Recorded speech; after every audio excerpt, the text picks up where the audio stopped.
Hey! Welcome to my YouTube channel. Today we will be discussing how to make money through insurance. Sit back and enjoy. Some of us may assume that nothing is duller than a muggy Tuesday evening insurance meeting in Philadelphia. We may be correct, but when we look back at how the insurance industry began, it's not as uninteresting as it first appears. But how do business suit brokers who sell insurance always earn money, and how does one of the most complicated financial structures work from within? If you're interested in these topics, you've come to the right place. Today's Success Finance will answer the impending question: how do insurance businesses make money? What is insurance? Insurance is a financial mechanism that helps minimize risk by absorbing a person's risk and dispersing that risk across a community, allowing the insured individual to enjoy his or her life without fear of economic collapse. Let us look at two individuals, Jason and Eric, in the easiest terms. I'll give you $10, Jason tells Eric, but if I lose my cell phone, you have to get me another phone. If Eric consents, that's insurance. Insurance enterprises earn funds because they analyze the danger and decide if the gamble is worth it. Eric thinks Jason will likely not end up losing his mobile device, so he will be rich $10. Eric has $1,000 if he gets 100 more individuals willing to offer him $10 each for their phone's insurance. If any one of those 100 individuals loses his phone and Eric pays $100 for settlement, he still has $900. Since ancient times, when the Chinese and the Babylonians have extended their shipping risk, this concept has floated around. But contemporary insurance did not really take off until around the 17th century in London. Hanging out in London's business district, merchants, sailors, and traders often came up with modern-day insurance while drinking a lot of coffee. In one of these coffee shops, Lloyd's of London, the core of global insurance, was built and operated. First, you have the customer. The customer has a ship but is scared about losing it to pirates offshore, or maybe the ship would get damaged in harsh weather at sea.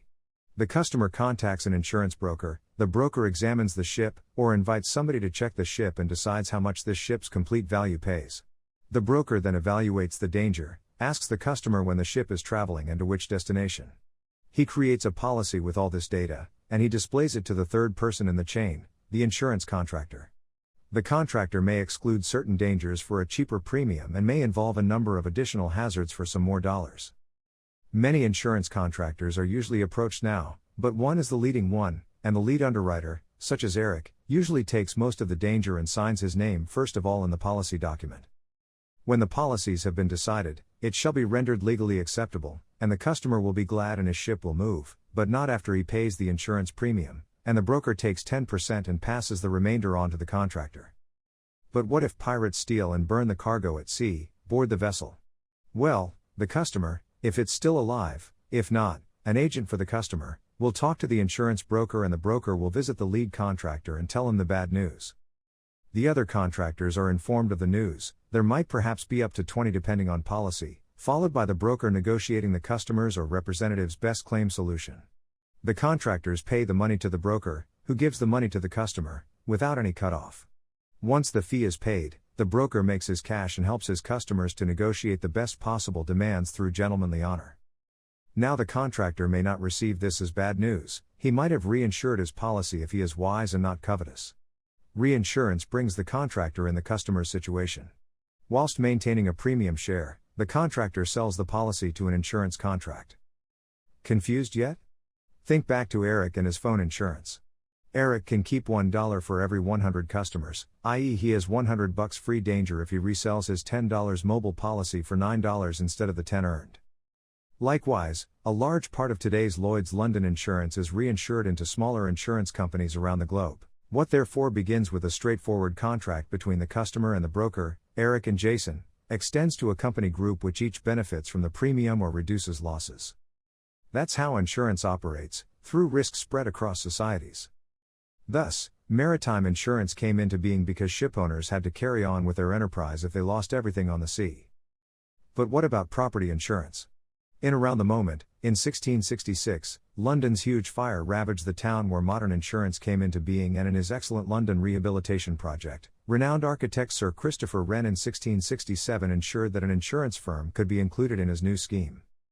Now real estate insurance is a popular attraction with a policy in place for most homeowners. In addition, all common firms cover medical, living, travel, automotive, and dental insurance.